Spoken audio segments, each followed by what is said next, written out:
It has become clear the permission slip has been given to let Joe Biden flounder, falter, and fail. It may not be something that you see in the headlines, but all indications are now that the Democrats at the highest levels are looking for an exit strategy from Joe Biden and his Veep on the 2024 ticket as soon as possible. Spooked by recent polling numbers that show the soon-to-be 81-year-old commander-in-chief and leading Democrat candidate falling behind former President Donald Trump by as much as 6 points, well, it had the DNC power brokers on edge already, and the many missteps are not helping the case of the 46th president. But each time old Joe has been challenged, he comes back with the same refrain: watch me. Okay, Joe. The problem is for Joe Biden is that we have been watching, all of us, here in the United States and around the world, and nobody likes what they see. Even hardcore Democrats and Biden supporters are drifting away, with only 30% of Biden voters even wanting him on the ticket next year. But Joe Biden, plagued by growing scandals involving himself, his son Hunter, and several other Biden family members connected to these massive multi-million-dollar payments and accusations of bribery and money laundering, well, he remains very defensive, arrogant, and defiant. But I suppose you get that way if the media didn't challenge you very much at all along the way, at least not yet. But they are now challenging him on the question of age. It's a starting point. Listen to this. Mr. President, you are the oldest president ever. Pretty good shape, huh? Which leads to my next question. You are more aware of this than anyone. Some people ask whether you are fit for the job. And when you hear that, I wonder what you think. Watch me. And I mean, honest to God, that's all I think. Watch me.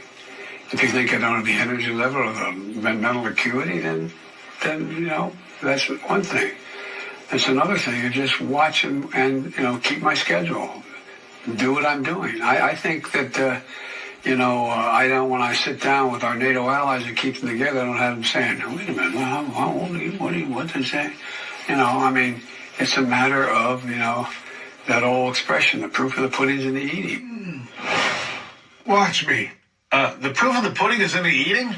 Yeah, that sure is an old expression, Mr. President, one that I've never actually heard before. The problem, like I said, for this president is that people have been watching. And to any honest person, it's clear that Joe Biden of today is not the one of a few years ago, and not even the one that ran for president in 2020. And it's not like he's lost a step. It looks like he's lost his way altogether. And I mean that in a very literal sense on many days, like, well, this one. Thank you for listening.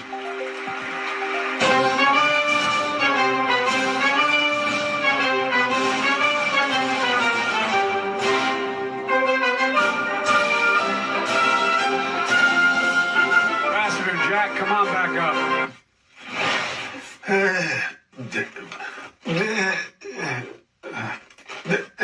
Hey, Jack? Jack, are you still here? And look, there are countless examples of exactly that. Pretty much every time President Biden gets up on the stage, he gets lost, needs directions as to where to go. I could probably play a clip like that every single day in this program, and maybe I should, just to keep reminding you. But Joe's been a little cocky lately, trying to knock down the questions of his confidence. But then came the moment the real people in power and his handlers feared most.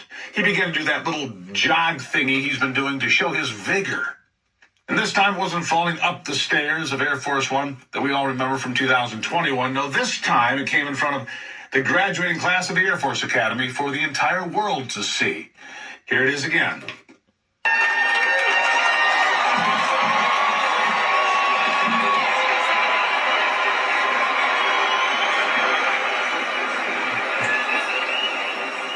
Is it just me? Serious question. Is it just me? Or did that crowd cheer louder when he fell? I'm just telling you. And that isn't even the first time he's fallen in public anyway. Remember this from, just about a year ago now? Watch. Mr. President, may I talk to Biden? How is it?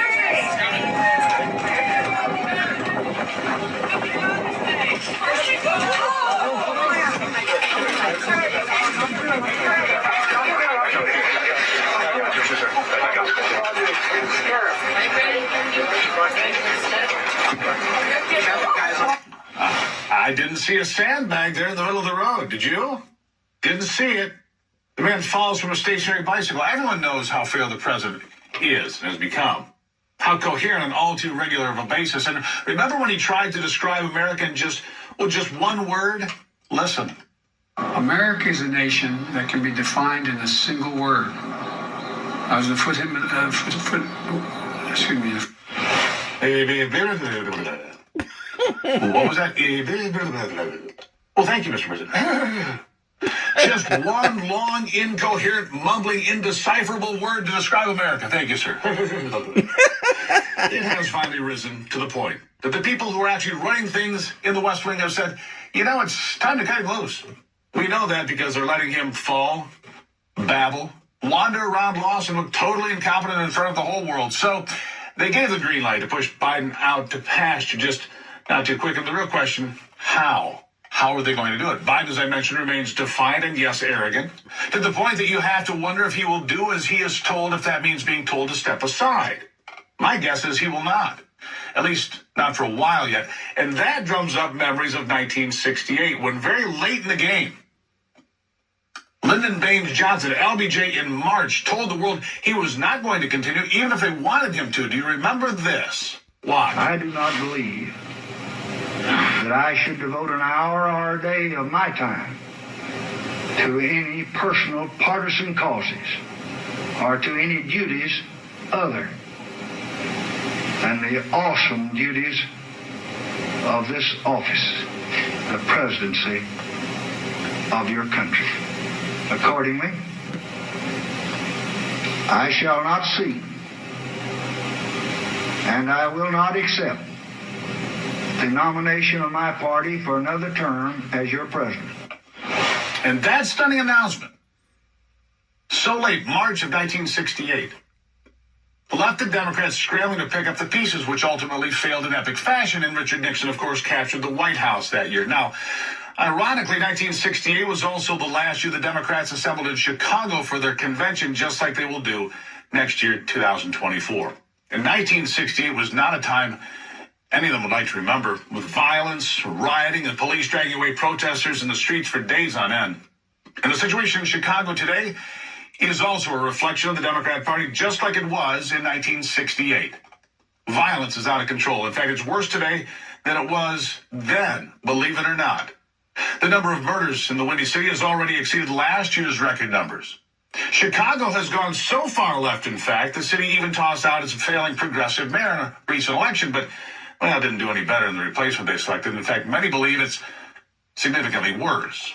Today, political activists screaming about climate change, transgender issues, capitalism, and a host of other far-left issues could easily turn the 2024 Democrat convention into something far worse than we witnessed in August of 1968. After all, the city, like so many others, has lost thousands of police officers, and Chicago's ability to respond to rioting like we just watched and violence is now greatly diminished. So what's the plan, you ask? Well, the plan is to push President Biden out of the race, not out of the presidency, out of the race in the next 6 to 12 weeks, allowing plenty of time for preferred candidates to get into a contested primary run. And trust me, Kamala Harris is not the answer the left is looking for either, as she has proven time and time again that she's not ready for the big stage. In fact, most days, she's not ready for the kids' table at Thanksgiving. Here she is. You need to go and need to be able to get where you need to go. The significance of the passage of time, right? The significance of the passage of time. So when you think about it, there is great significance to the passage of time. Who doesn't love a yellow school bus, right? Can you raise your hand if you love a yellow school bus, right? During Women's History Month, we celebrate and we honor the women who made history throughout history. All right, sing with me. And the wheels on the bus go round and round, round and round. Okay, Kamala, sit down, please.